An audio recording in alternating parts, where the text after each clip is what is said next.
Did you know that the optimal number of breaths for a human is 6 a minute?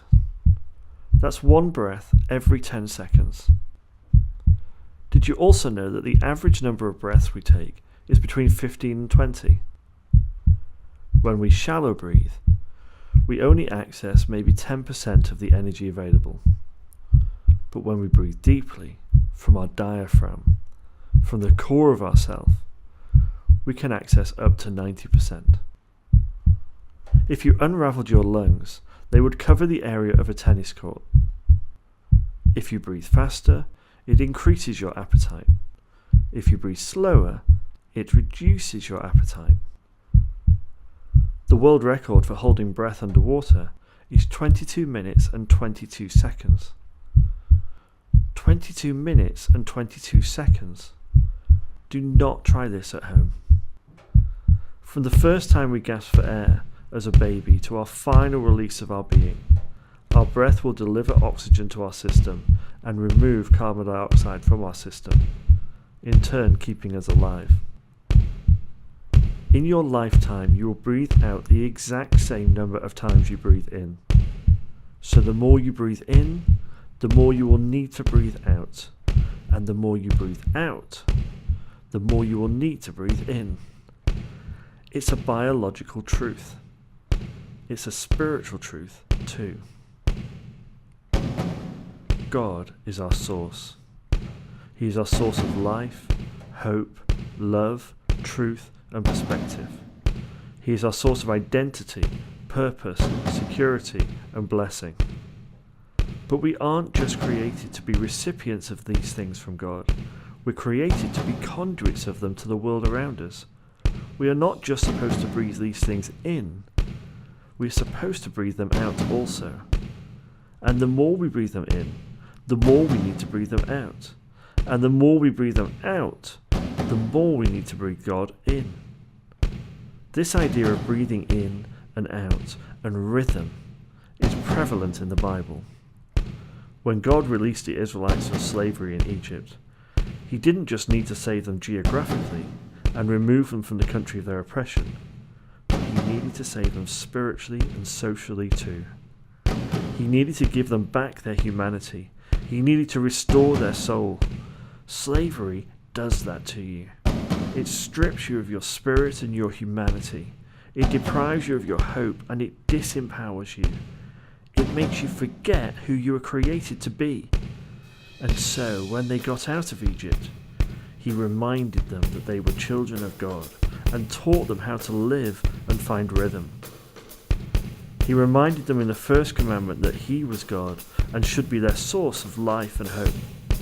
He then reminded them that they should be His people and share the blessings they receive from Him with the whole world around them, and that they should look like Him and reveal to the world around them something of what God is like.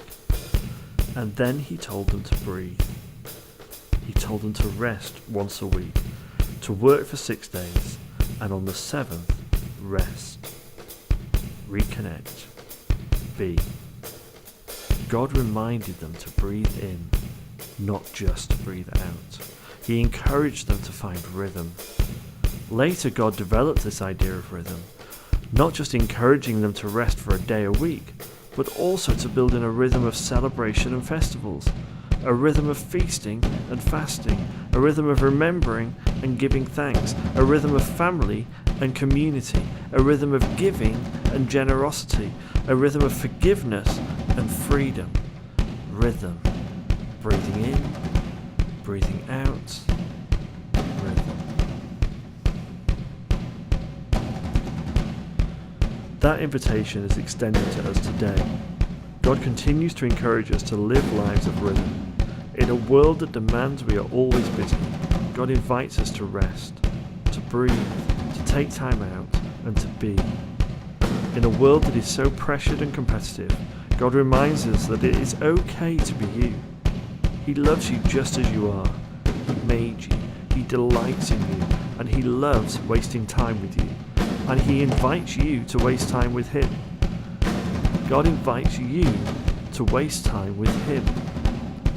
In a society that is so stressed and anxious, God reminds us to share his blessing with the community, to find rhythms of love, sacrifice and mercy that bring hope and peace and redemption to the world around us. In a world that is so obsessed with more and money and things, God invites us to find rhythms of generosity and to choose the path of less and simplicity. And this isn't just true for us as individuals, but also for us as a church.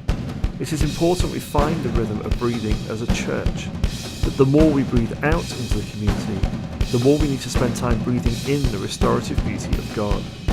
We are invited to find rhythms of worship and prayer and being, alongside our habits of love, sacrifice and serving our community. We are invited to change the world together and have fun together, to celebrate together and to cry together. We are invited to love God and to love others. We are invited to be blessed and to be the blessing. We are encouraged to find rhythms of generosity to others and to each other, rhythms of forgiveness and grace. We are invited to breathe God in and to breathe God out.